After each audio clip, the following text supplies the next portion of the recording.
बिस्मिल्लाहिर्रहमानिर्रहीम। अस्सलाम वालेकुम स्टूडेंट्स। आज हम एक्सरसाइज नंबर 1.4 का लास्ट क्वेश्चन यानी क्वेश्चन नंबर 12 हल करते हैं। डियर स्टूडेंट्स, इसके कुल 3 पार्ट्स हैं। तो सबसे पहले हम हल करते हैं part 1। If A is equal to एक मैट्रिक्स दिया गया है, बी इज़ इक्वल टू एक दूसरा मैट्रिक्स यहाँ पर मौजूद है, शो दैट। तो हमने ये साबित करना है कि A B whole transpose is equal to B transpose dot A transpose. तो इसको साबित करने के लिए हम सबसे पहले इस इक्वेशन का लेफ़्ट हैंड साइड लेंगे। तो यहाँ पर मैंने लिखा है टेकिंग लेफ़्ट हैंड साइड, यानी लेफ़्ट हैंड साइड सबसे पहले लेंगे। ए बी को सबसे पहले मालूम करते हैं। तो ए बी को मालूम करने के लिए ए की जगह हम मैट्रिक्स ए लिखते हैं, बी की जगह हम मैट्रिक्स बी लिखते हैं। तो इसको हम मल्टीप्लाई करते हैं। मल्टीप्लाई करने का तरीका भी बहुत ज़्यादा आसान है। 2 एके -2, 5 दूने +10, और इस तरह 2 एके 2 और 5 3 +15, 3 एके 3 +3, 4 दूने 8 +8, और इस तरह 3 एके -3 और 4 3 12 +12, 10 - 2 = 8, 15 + 2 = 17, और 8 + 3 = 11, एंड 12 - 3 = 9। अब ए बी की वैल्यू तो हमें हासिल हो गई है, लेकिन यहाँ हमने ए बी के ऊपर ट्रांसपोज भी मालूम करना है। तो अब हम इस ए बी का होल ट्रांसपोज मालूम करते हैं। तो यहाँ पर मैं लिखता हूँ ए बी होल ट्रांसपोज। तो इस ए बी का अगर हम ट्रांसपोज मालूम करते हैं तो इसका फर्स्ट रो जो है ये फर्स्ट कॉलम बन जाएगा, और इसका जो सेकंड रो है वो सेकंड कॉलम बन जाएगा। तो इसको हम देते हैं इक्वेशन फर्स्ट। अब हम आते हैं राइट हैंड साइड की जानिब, यानी B transpose dot A transpose की जानिब। तो सबसे पहले हम बी ट्रांसपोज मालूम करते हैं।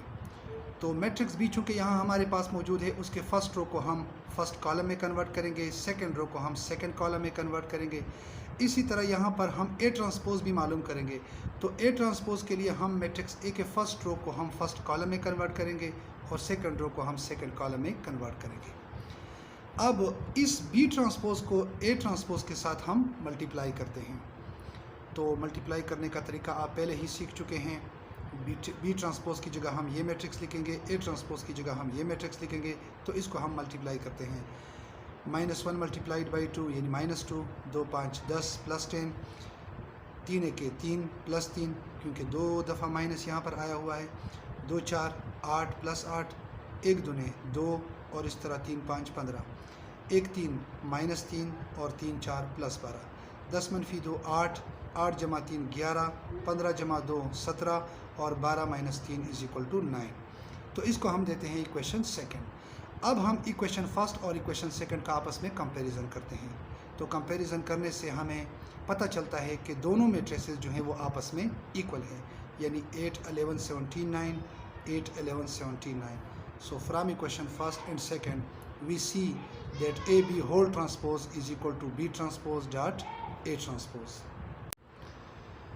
Part 2, if C is equal to एक मैट्रिक्स दिया गया है, show that, ये जाहिर करे कि C transpose whole transpose is equal to simple C। तो यहाँ हम सबसे पहले राइट हैंड साइड लेते हैं, यानी टेकिंग राइट हैंड साइड। क्योंकि यहाँ राइट हैंड साइड में हमारे पास सिंपल सी मौजूद है, तो हम सिंपल सी की वैल्यू लिखते हैं। सिंपल सी की वैल्यू यहाँ हमारे पास इस मैट्रिक्स की सूरत में मौजूद है, और इसको हम देते हैं इक्वेशन 1, क्योंकि ये हमारे पास मैट्रिक्स सी की वैल्यू है। अब हम लेफ़्ट हैंड साइड की जानिब आएंगे, यानी सी ट्रांसपोज होल ट्रांसपोज की वैल्यू मालूम करते हैं। तो इसके लिए हम टेकिंग लेफ़्ट हैंड साइड यानी लेफ़्ट हैंड साइड लेते हैं। उसके लिए हम सबसे पहले सी ट्रांसपोज लिखते हैं। तो सी ट्रांसपोज मालूम करना बहुत ज़्यादा सिंपल है।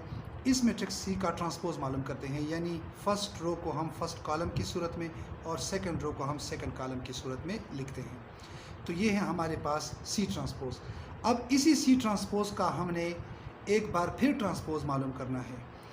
तो ये हमारे पास बनेगा C transpose whole transpose is equal to, यानी ये जो सी ट्रांसपोज हमारे पास बन गया है, इसका अगेन हमने ट्रांसपोज मालूम करना है। तो ये हमारे पास ए सी यहाँ रो की शक्ल में मौजूद है, और यहाँ ये कॉलम की सूरत में आएगा, और इस तरह बी डी सेकंड रो है, उसे बनेगा हमारा सेकंड कॉलम। तो इसको मैं देता हूँ इक्वेशन सेकंड, क्योंकि ये मेरे पास लेफ़्ट हैंड साइड की वैल्यू है। अब हम इक्वेशन फर्स्ट और सेकंड का कंपैरिजन करते हैं, यानी ए बी सी डी, और यहाँ पर भी A B C D. So from equation first and second, यानी इक्वेशन फर्स्ट और सेकंड से वी सी, हम ये देखते हैं that C transpose whole transpose is equal to simple C. अब हम आते हैं इस क्वेश्चन के लास्ट पार्ट यानी पार्ट 3 की जानिब। If A is equal to एक मैट्रिक्स दिया गया है, बी इज इक्वल टू एक दूसरा मैट्रिक्स दिया गया है, शो दैट, तो हमने ये साबित करना है कि A B whole transpose is not equal to A transpose dot B transpose. Dear students, यहाँ पर किताब में थोड़ी सी गलती हो गई है। किताब में यहाँ पर इक्वलिटी का साइन दिया गया है, तो चूँकि हम जानते हैं कि A B whole transpose is not equal to A transpose dot B transpose. इस सवाल को आप दो तरीके से साबित कर सकते हैं। किताब में जो इक्वेशन का साइन दिया गया है वो गलत है, या तो हम उस इक्वेशन के साइन को नॉट इक्वल टू लिखेंगे या इस बी ट्रांसपोज को ए ट्रांसपोज से पहले लिखेंगे। तो मैंने यहाँ इसको इस तरह साबित किया है कि A B whole transpose is not equal to A transpose dot B transpose.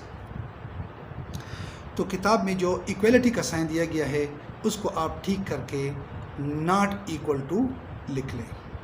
तो सबसे पहले हम इसका लेफ्ट हैंड साइड लेंगे, यानी ए बी होल ट्रांसपोज। तो ए बी होल ट्रांसपोज में हम सबसे पहले ए बी को मालूम करते हैं। ए की जगह मैट्रिक्स ए लिखेंगे, बी की जगह मैट्रिक्स बी लिखेंगे। तो इसका मल्टीप्लिकेशन भी बहुत ज़्यादा आसान है। एक के साथ मल्टीप्लाई होगा, एक एक एक, 0 माइनस 8 के साथ मल्टीप्लाई होगा, यानी 8 0 0, ये 0 आएगा। और इस तरह -1 जो है ये 0 के साथ मल्टीप्लाई होगा, 1 0 0। इसी तरह यही रो जो है इस कॉलम के साथ भी मल्टीप्लाई होगा, 1 7 7, 4 0 0 और 1 1 -1। इसी तरह सेकंड रो पहले फर्स्ट कॉलम के साथ मल्टीप्लाई होगा, 2 1 2, 0 -8 यानी 0 एंड 6 0 0। इसी तरह यही रो इस कॉलम के साथ भी मल्टीप्लाई होगा, यानी 2 7 14, 0 4 या 4 0 0, इसी तरह 6 के 6। अब हम इसको सिंप्लीफाई करते हैं। 1 - 0 इज इक्वल टू 1, 7 + 0 - 1 यानी 7 - 1 is equal to 6, 2 - 0 + 0 is equal to 2, 16 + 6 is equal to 20। अब ये हमारे पास ए बी की वैल्यू है, यानी इस ए बी का हमने ट्रांसपोज मालूम करना है। तो इस ए बी का अगर ट्रांसपोज हम मालूम करते हैं तो फर्स्ट रो को हम फर्स्ट कॉलम की सूरत में लिखेंगे और सेकंड रो को हम सेकंड कॉलम की सूरत में लिखेंगे। तो इसको हम देते हैं इक्वेशन फर्स्ट। अब हम आएंगे राइट हैंड साइड की जानिब, यानी A transpose dot B transpose को हमने मालूम करना है। तो इसके लिए हम सबसे पहले ए ट्रांसपोज को मालूम करते हैं। तो ए ट्रांसपोज के लिए हमें जो हमारे पास जो मैट्रिक्स ए मौजूद है यहाँ पर, यानी इसका जो फर्स्ट रो है वो फर्स्ट कॉलम की सूरत में आएगा और सेकंड रो यानी 2 0 6 ये सेकंड कॉलम की सूरत में आएगा। तो आप यहाँ पर देख सकते हैं कि 1 0 - 1 ये वहाँ पर जो है, यहाँ पर ये फर्स्ट रो की सूरत में था और यहाँ पर ये कॉलम की सूरत में। इसी तरह 2 0 6 ये सेकंड कॉलम की सूरत में। इसी तरह अगर मैट्रिक्स बी की बात की जाए तो इसका अगर हम ट्रांसपोज मालूम करते हैं तो 1 7 जो है ये फर्स्ट रो है और यहाँ पर बनेगा 1 7 कॉलम की सूरत में, -8 4 सेकंड रो, -8 4 यहाँ पर सेकंड कॉलम की सूरत में है। और इसी तरह 0 1 जो है वो वहाँ पर थर्ड रो है और यहाँ पर 0 1 एक कॉलम की सूरत में आएगा। तो ये हमारे पास ए ट्रांसपोज की वैल्यू और ये हमारे पास बी ट्रांसपोज की वैल्यू। अब हम ए ट्रांसपोज को बी ट्रांसपोज के साथ मल्टीप्लाई करते हैं। तो ए ट्रांसपोज की जगह हम इस मैट्रिक्स को लिखते हैं, बी ट्रांसपोज की जगह हम इस मैट्रिक्स को लिखते हैं। अब इन दोनों मैट्रिसेस को हम मल्टीप्लाई करते हैं। तो मल्टीप्लाई करने का तरीका बहुत ज़्यादा सिंपल है। फर्स्ट रो फर्स्ट कॉलम के साथ मल्टीप्लाई होगा, यानी 1 1 1 और इस तरह 2 7 14। इसी तरह यही रो जो है इस कॉलम के साथ भी मल्टीप्लाई होगा, 1 8 -8 और 2 4 + 8। इसी तरह 1 0 0 और इसी तरह 2 1 2।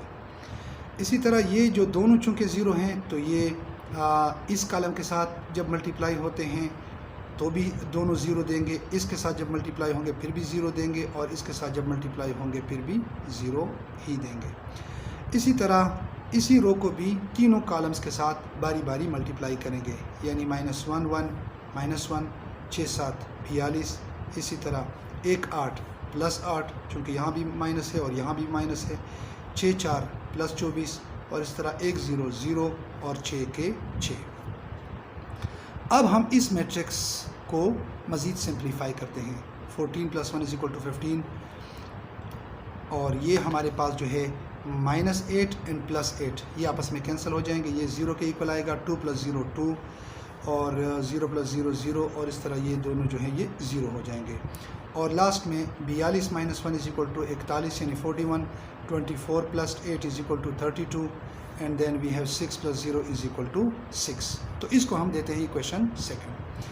तो अब इक्वेशन फर्स्ट और इक्वेशन सेकंड का अगर थोड़ा सा कंपैरिजन यानी मुवाज़ना किया जाए तो इस मैट्रिक्स और इस मैट्रिक्स में बहुत ज़्यादा फ़र्क है, क्योंकि ये जो है ये एक 2x2 मैट्रिक्स है और ये 3x3 मैट्रिक्स है और बाकी इसके एलिमेंट्स में भी बहुत ज़्यादा फ़र्क है। तो हम आसानी के साथ लिख सकते हैं from equation first and second we see that AB whole transpose is not equal to A transpose dot B transpose. तो डियर स्टूडेंट्स, आज के लिए बस इतना ही। कल इंशाल्लाह एक नए एक्सरसाइज और एक नई वीडियो के साथ एक बार फिर हाजिर होंगे। तब तक के लिए इजाज़त दीजिए। अल्लाह हाफिज़।